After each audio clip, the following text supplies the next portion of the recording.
If you mind, I'm just gonna open the door for a second, okay? What? Just gonna open the door. I'm gonna grab the firearm, okay? Why?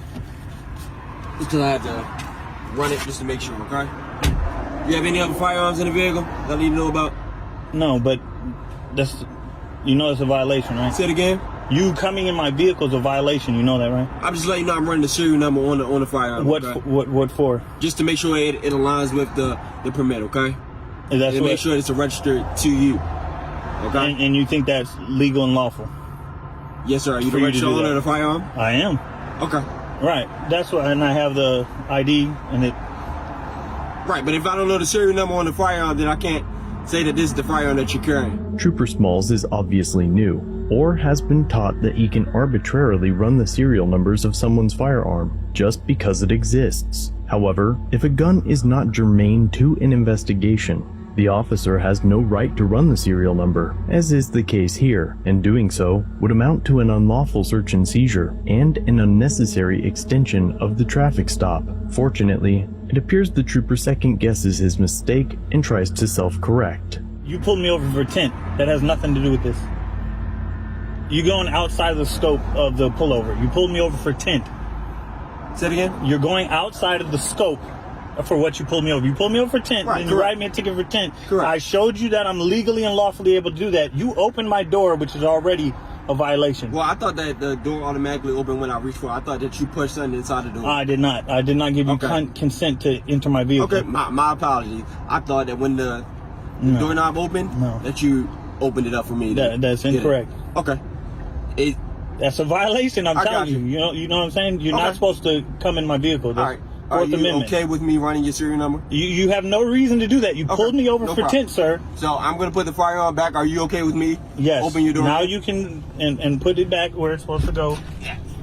There's no reason for all this. With Trooper Smalls returning the firearm to its original location, it would be nearly impossible to argue that its seizure was for officer safety. Unfortunately for Tim, however, this wouldn't be the end of the issue.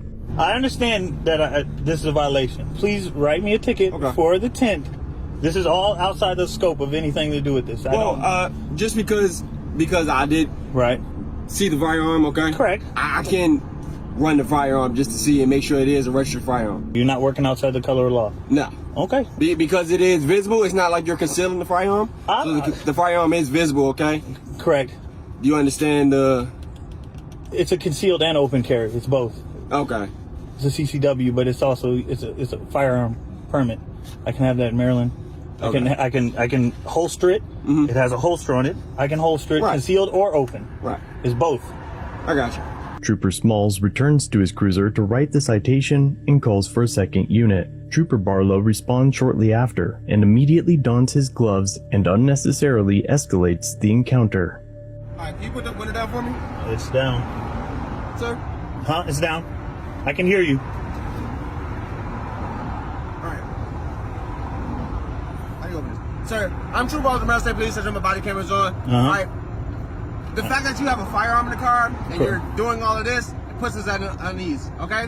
So the only thing we want to do is just check the firearm registration, just make sure it's good to go, okay? That's all it is. Nothing else to it. Alright, so if you mind opening up the door so I can get the firearm. There's no legal reason for you to touch my firearm. He already violated me. I understand that you got the permit and everything. Right. But it still gives us ground to check the firearm, make sure it's still legit. Under what law? What's that? Sorry? Under what law?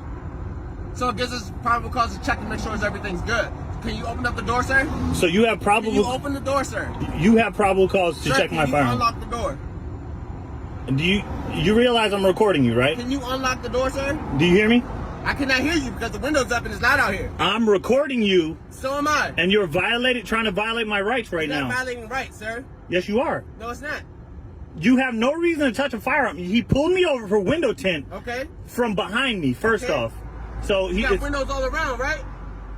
Exactly. So he said front windshield tint. You can still see, you can't see through it. All right. Do you understand? I own a security company and I understand how the law works. Firearms are always out, not traced and not tracked, right?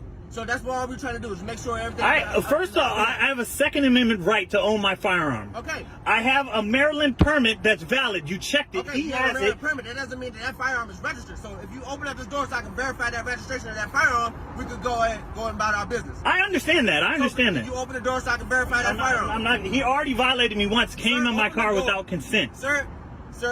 What? Open the door. Under a threat of arrest. Open the door. Under threat of arrest. Open the door. And I'm going to sue you in open court. You're going to be defending.